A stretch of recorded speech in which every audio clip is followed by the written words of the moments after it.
Bom dia, pessoa linda. Eu tô aqui no meu devocional, lendo a Bíblia. Desculpa, gente, nem pentei o cabelo ainda.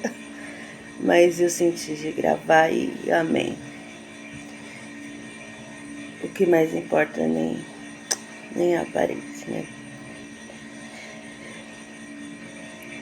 E eu senti forte de dividir isso com vocês aqui agora. Eu tô lendo aqui no meu devocional do dia. Gente, não repara a minha Bíblia. Essa Bíblia tá tão velhinha, mas é a que eu escrevo e que eu risco nela. Aí eu tenho o hábito de ler. Eu tenho mais Bíblias, mas eu tenho o hábito de ler nela. Porque aí eu vou escrevendo aquilo que eu já li. E hoje eu tô lendo aqui em Tiago 1. E eu quero dividir com vocês do versículo 13 ao 15. Ninguém sendo tentado diga, sou tentado, de Deus sou tentado.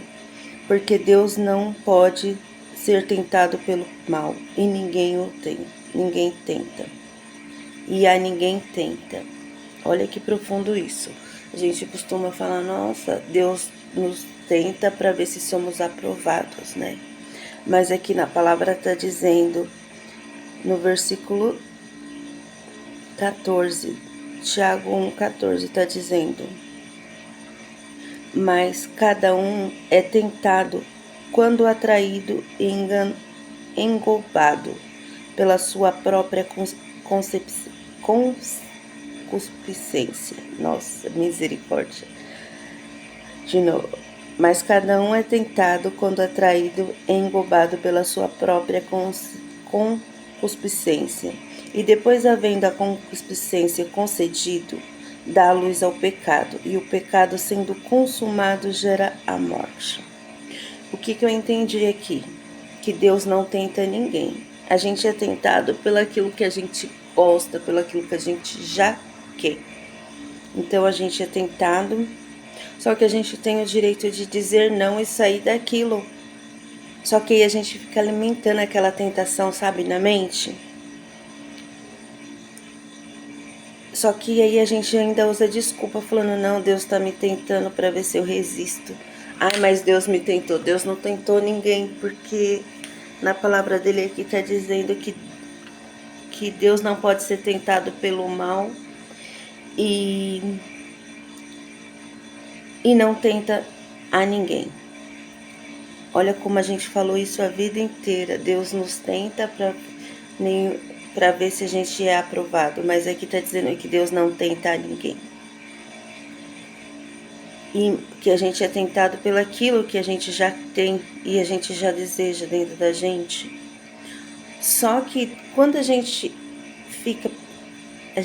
tem aquele desejo, só que quando a gente alimenta aquele desejo, aquela vontade, e aí sim a gente acaba cometendo,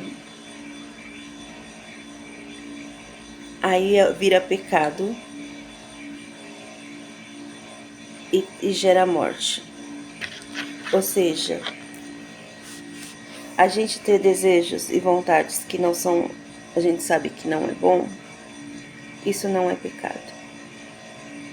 O que é pecado é quando a gente dá a luz, a gente gera, a gente alimenta aquele desejo, sabe?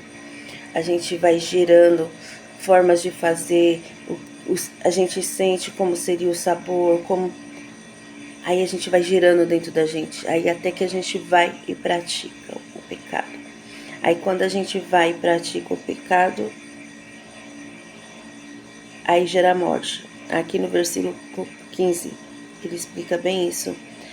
Depois, havendo a concupiscência concedido, dá a luz ao pecado, e o pecado sendo consumado gera a morte.